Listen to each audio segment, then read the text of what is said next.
నమస్తే అండి. ఇదేం ఫలం తెలుసు. మీకు తెలుసండి. మీకు తెలియదని కాదు. నేను అలా అడుగుతున్నాను. ఇది లక్ష్మణాఫలం. రామాఫలం ఉంది, సీతాఫలం ఉంది. అట్ల మేలు ఎలాగున్నా ఈవిడ మేలు చాలా ఉంటుంది. ఈ లక్ష్మణాఫలం తినడం వల్ల క్యాన్సర్ కణాలు చంపేస్తుందంట. మరి పిల్లలు లేని వాళ్ళకి గర్భంలో ఉన్న దోషం పోయి పిల్లలు పుడతారంట ఈ ఫలం తింటే.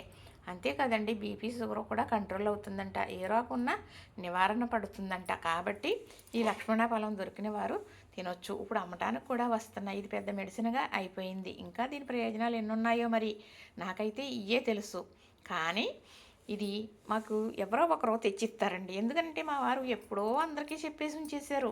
లక్ష్మణాఫలం చెట్లు ఉన్న వాళ్ళందరికీ చెప్పేసి ఉంచేస్తారండి. వారి చెట్టుని కాయ ఉన్నదా అనుకోండి, పట్టుకొచ్చేసి మరి అడిగారు కదా అని ఇచ్చేస్తారు. మా వారు ఏం చేస్తారు, ఇలా పిల్లలు పుట్టాలన్న వారికి, అలాగే ఏదన్నా క్యాన్సర్తో బాధపడే వారికి అందజేసేస్తారండి. వాళ్ళు ముందుగా పని చేస్తుంది కదా, వాళ్ళకి పని చేస్తుంది అన్నప్పుడు మనం తినేస్తే ఎలాగని పని కట్టుకుని ఇవ్వటం అనేది జరుగుతుంది. ఈ లక్ష్మణ ఫలం కాయ ఒకటే కాదండి, ఈ చెట్టు ఆకులు కూడా కషాయం చేసుకుని తాగుతారు. అలా ఆకులు కూడా తెచ్చి మేము ఇరికి ఇస్తూ ఉంటాం. మాకైతే పొలాలు లేవు, చెట్లు లేవు. కాకపోతే ఎవరికైనా పొలం ఉంటుంది కదా, అక్కడ ఉన్నదనుకోండి, వారిని అడిగేసి తెచ్చేస్తారండి మా వారు, ఎదటి వారికి ఉపకారం అవటం కోసం. ఇదిగోనండి, పొద్దుట వెళ్ళారంట మా తమ్ముడు గారు, ఎవరో మా చిన్నమామయ్య గారు అల్లుడు, ఆడపడుసు భర్త, నాకు తమ్ముడు అవుతారు. అమ్మ ఇదిగోరా, ముగ్గిపోయింది, బావగారికి ఇష్టం కదా, పొద్దుటే కోసానని ఇప్పుడే పట్టుకొచ్చి ఇచ్చారు. అందుకే వీడియో తీస్తున్నాను. ఏదైనా మంచి విషయం చెప్పాలన్నదే కదండి నా సంకల్పం. అందుకే మరి మీరందరూ దయించి చక్కగా చూసిన వారు లైక్ చేయండి, షేర్ చేయండి, సబ్స్క్రైబ్ కూడా చేయండి. ఇది ఈ లక్ష్మణ ఫలం వల్ల చాలా లాభాలు ఉన్నాయి.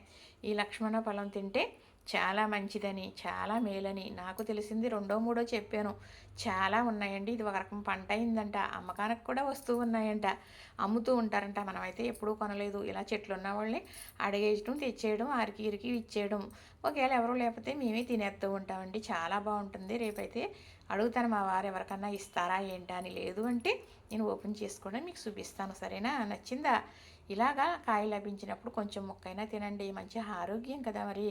లేదు అంటే ఇలాంటి ఎవరన్నా రోగంతో బాధపడేవారు కానీ, ఇలా పిల్లల కోసం బాధపడేవారికి కూడా ఇచ్చేమనుకోండి, పుణ్యం ఏముంది దానివల్ల. వాళ్ళకి ఇలాగా మేలు జరిగిందనుకోండి, అది ఎంతో పుణ్యమే కదండి. లైక్ చేయండి, షేర్ చేయండి, సబ్స్క్రైబ్ కూడా చేసేయండి.